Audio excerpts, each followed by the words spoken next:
Hello everybody. I hope all of you are having good health and enjoying your life. Okay, so long we have been looking into chakra healing, Reiki healing and so on. From today onwards, I would like to share another type of healing which is a very effective method which is used prevalently nowadays. Okay, and the title of the video, this video numbered 266, is the biography of Dr. Edward Bach. So we are going to learn more about a person by the name Dr. Edward Bach. And he is the one who has found out the remedy which is called the Bach flower remedies. Okay, let us see the history of it so that you understand the impact and the importance of these 38 flower remedies in treating all our diseases. Okay, I will talk more and more about the medicine in the future videos to come. Let me start with the biography of the person who is considered the father of flower remedies. Okay, so like in the medical history, there are now also there are so many medicines, medical methods. There are so many branches of medical science like allopathy, Ayurveda, Siddha, homeopathy, naturopathy. Like that, there are so many branches, and one such branch is this flower remedies. Okay, let us see the origin of this. So see, Dr. Edward Bach, he was born on September 24th in 1886 in England. He was an English physician, a bacteriologist, a homeopath and a spiritual healer. Best known for developing the Bach flower remedies. He is the founder of Bach flower remedies. And see, regarding the pronunciation, it is Bach, B-A-C-H. In the internet, it is written as, it is suggested that you can pronounce his name as Bach, rhyming with mash, like that, B-A-T-C-H, like that, Bach. So we keep saying batch like that. But one of my friends, a foreigner, he is from Australia. When I was talking to him about this, he told me that it is not bash, it is Bach, whatever it is. I am used to this batch pronunciation, so let me keep using that same. And see, Dr. Edward, when he was born, he was a very fragile child, and people suggested that he will not live long. But as he grew up into a very confident, smart boy. And when he was young, he showed two qualities. One is, he was so sensitive to the feelings of the others surrounding him. Feelings in the sense, see, many are having physical ailments, many are having mental problems, all are suffering from lack of money to go for the treatment, and people are dying en masse because of the infectious diseases. So seeing all these things, he felt very, very sad, and he really wanted to help these people. And he grew up into a very sensitive person. That is one thing. Number two, he was a nature lover. He enjoys the company of nature. So he takes long walks along the countryside of England. He talks to the flowers, he talks to the plants, like that. So he developed a very good intimacy with the nature as such. And he was a smart boy in the school, and he really has respect for the head of the school, that is the principal of the school. And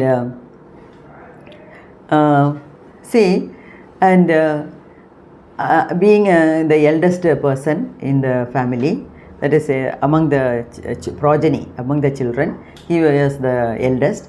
And so those days it was customary for the eldest son to help the father in his business. So his father was running a brass foundry, and he obviously joined the foundry. He started helping his father, but for 3 years he helped his father, but he proved to be incapable of, he proved to be a failure in promoting the sales of the brass items which his father made.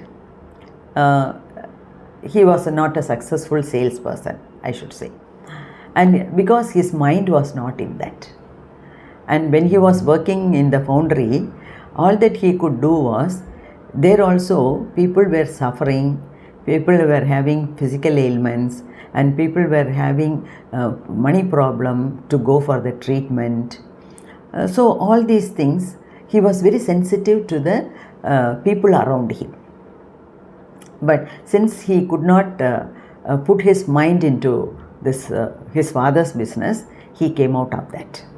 And even as a young child, when people asked him, what you would like to become, because it's a very common question. Whenever we see a child, we'll say, what's your name, what's your father's name, what's your mother's name, what do you like to become? Like that we keep asking. And like that, if somebody asks him, he will say, I want to become a doctor. Because he thought by becoming a doctor, he can alleviate the problems of all the people around him. Like that, after 3 years, he left his father's business and he joined a college. That is, he joined the University College Hospital at London to pursue his MBBS studies. So he studied for 5 years and he did his house surgency there, and he got a job as a medical officer at the same University College Hospital. And he served as a bacteriologist and a pathologist, conducting research on vaccines, because he was interested in immunology. So he was doing some research work. Actually, he was following this orthodox medicine, the allopathy medicine, from 1914 to 1918 only. He did not like to practice that because it did not sync with his soft and sensitive nature.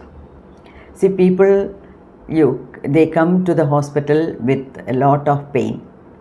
Added to that, we are operating. We don't have such sophisticated things like this, what we have now.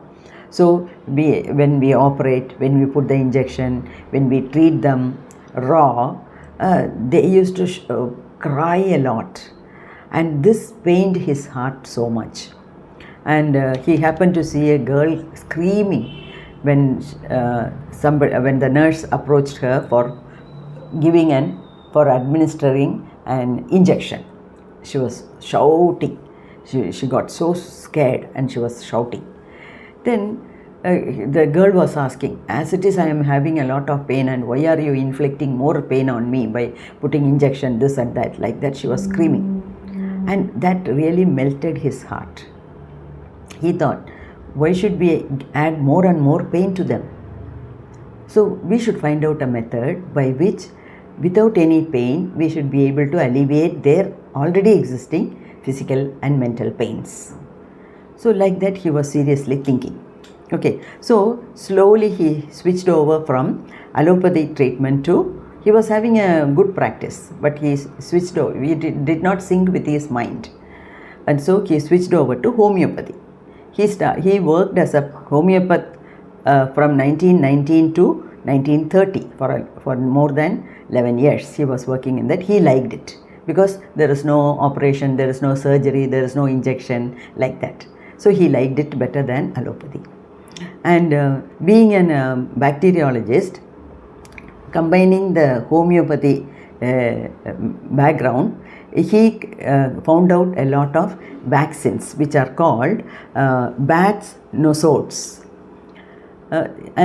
See, you might have learnt in lower classes in science how they learnt about vaccines, how vaccines were created. See, we should remember, we should be able to understand the scenario which existed some centuries back. No modern technologies in medicine, no antibiotics, no vaccines, nothing.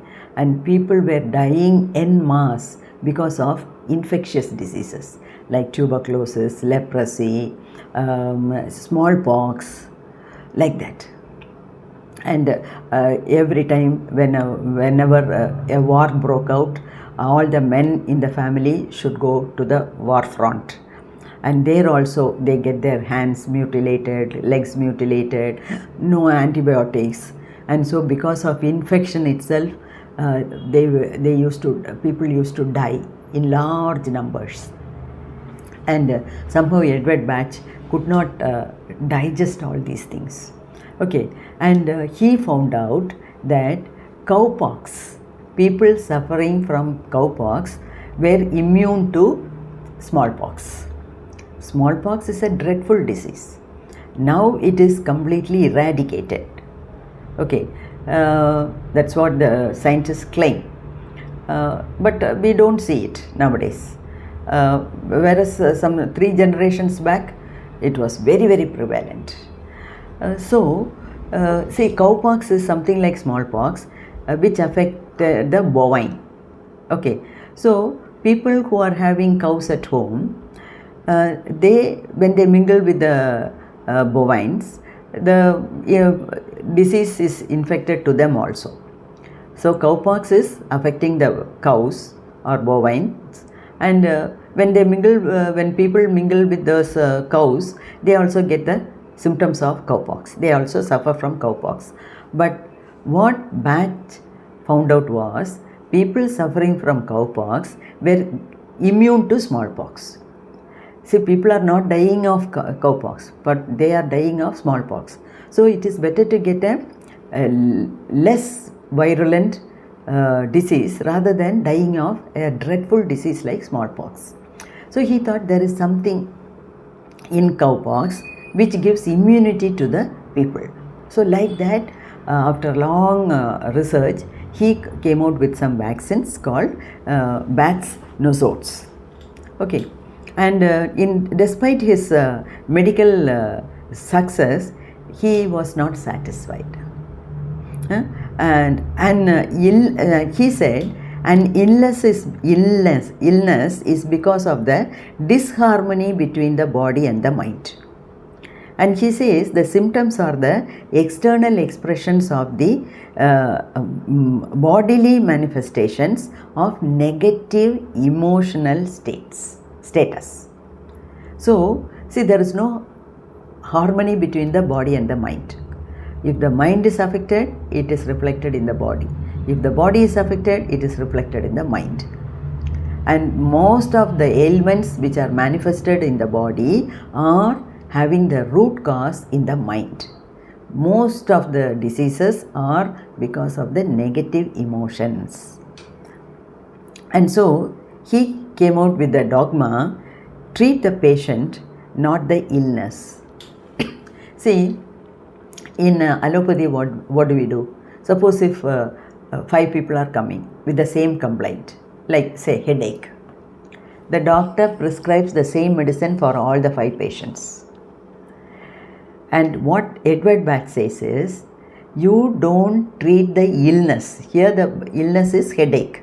You should not treat the illness, you should treat the patient individually, because each patient is coming with the headache but not with the same reason. The reasons are different. Their emotional background is different. So find out the root cause of the illness and treat the root cause. So root cause is mainly traced back to the mental trauma or the negative emotions in the mind. So if you treat that, automatically the physical ailment will disappear. That is his concept. Okay. So a great nature lover, he is being very sensitive. So he started looking for soul remedies. Soul remedies, he started looking for remedies which can cure which can remove the negative emotions in the mind. Okay, and he used to go out to the countryside. He used to take a petal of a single flower, keep it on his tongue, and being immensely sensitive, he could feel the effect of the plant on the human body and the psyche. He will keep the petal and he will just observe what are the changes that are happening in the body. So like that, he was a very good observer and he was a nature loving person. And though he developed vaccines from the gut or intestinal bacteria for chronic diseases, see, he was more attracted towards the plants. Okay, like that. And he was partly another reason for going towards the plant for looking for remedies is, he was partly influenced by the spiritual researcher Rudolf Steiner. See, this Rudolf Steiner, he was a researcher come a spiritual man. He used to go to England. He used to conduct meetings with the doctors in batches, and there he used to declare that in future you are not going to treat the illness, you have to treat the patient individually, and maybe one among you or many of you may turn out to the flowers of the plants as remedies. He could foresee that, and that influenced Mr. Bach very much. Okay, so he said he used to give lectures to the physicians that flowers would be discovered to be the healing value in future. This he did it in 1920s. Okay, and this gave the impetus to Dr. Edward Bach to find out some remedy from the flowers. And as far as a plant is concerned, its flower is considered to be the highest consciousness. So when you take the goodness of the flower, it is as good as taking the goodness of the whole plant. That is his contention. Okay, and he says, so from 1930 to 36, he walked around the rural areas of England and he found out 38 flowers which can cure all the physical and mental symptoms. He says, irrespective of the country, all the human beings fall under these 39 categories, that is 38 flowers plus 1 rock water, that is the water coming from the rocks. So all the people have some quality which can be put under these 39 groups of remedies. And if you learn the root cause of the physical ailment, if you treat the negative emotions of the particular patient, then automatically he will become all right. And for that he found out this 38 flower remedies. That's why they are called Bach flower remedies. Okay, and he stated the real diseases are pride, hate, selfishness, cruelty, ignorance, instability and greed.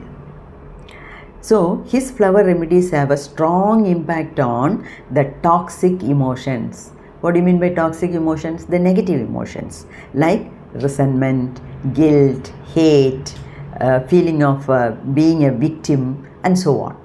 So when you treat these negative emotions, automatically the body becomes all right. So the flower remedies heal by raising the vibratory level of the consciousness of the patient, thereby allowing the patient to perceive the superior nature. Our own superior qualities we tend to recognize. So when our vibrations raise to the higher level, automatically the negative emotions are thrown out of the person, and in that place the positive emotions are replaced. Okay, and so automatically he becomes all right. Okay, so the flowers allow us to infuse our being with the particular virtue we need automatically. And so automatically erasing the negative cause of the disorder, producing the disease. That is, suppose a person is suffering from fear.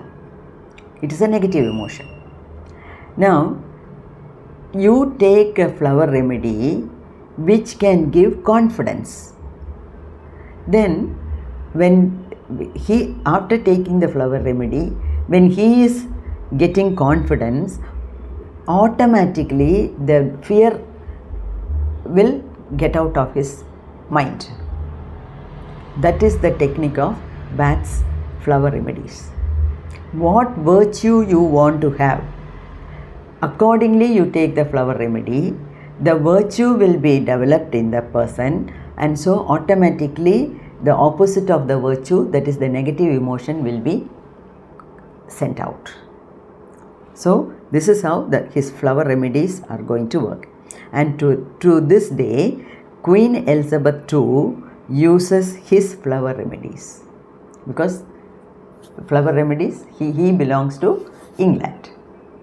And not only because of that, the 39 remedies have very good effect on our body. Okay, so we will see more and more about it in the videos to come. So till such time, stay tuned, stay blessed. May God bless all of you. Thank you.